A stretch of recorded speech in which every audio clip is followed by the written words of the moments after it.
Petrol diesel భారం పడింది. ఆ భారం ఖచ్చితంగా సమస్యే. అయితే రూ. 3 కాబట్టి ప్రస్తుతానికి ఓకే. రాబోయేటటువంటి రోజుల్లో నాకున్న అవగాహన మేరకైతే ఇంకా పెరుగుతుంది.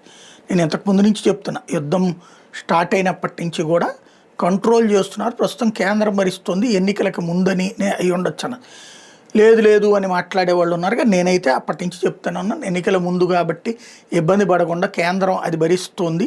30,000 కోట్లు నెలకి భరించాల్సిన పరిస్థితి వస్తుంది. అంటే కేంద్రం అంటే ఆ సదరు సంస్థల చేత భరింపజేస్తుంది అనమాట. అట్లాగా నడుస్తూ వచ్చింది, ఇంకా పెరుగుతోంది. కాబట్టి గ్యాస్ మొన్న ఎలక్షన్ అయిపోగానే రూ. 993 కమర్షియల్ గ్యాస్ పెంచారు. రాబోయే రోజుల్లో మామూలు గ్యాస్ కూడా పెంచారు. ఇప్పుడు ఎల్ఎన్జీ రూ. 2 పెరగడం, ఇది రూ. 3.11 ఒకటి, రూ. 3.14 ఒకటి పెట్రోల్ డీజిల్. ఇది తొలి రోజు లెక్క. మేబీ ఈ వారాంతంలో, అంటే ఇది వీకెండ్ అనుకోండి, నెక్స్ట్ వీక్లో ఒకటి అట్లా ఒకేసారి వాత పెడితే సమస్య కాబట్టి దశల వారీగా పెట్టాలి. పెట్టక తప్పదు. ఎందుకంటే $100 దాటిపోయినటువంటి బ్యారెల్ ఎక్కడి నుంచి తీసుకొస్తారు? తప్పదు.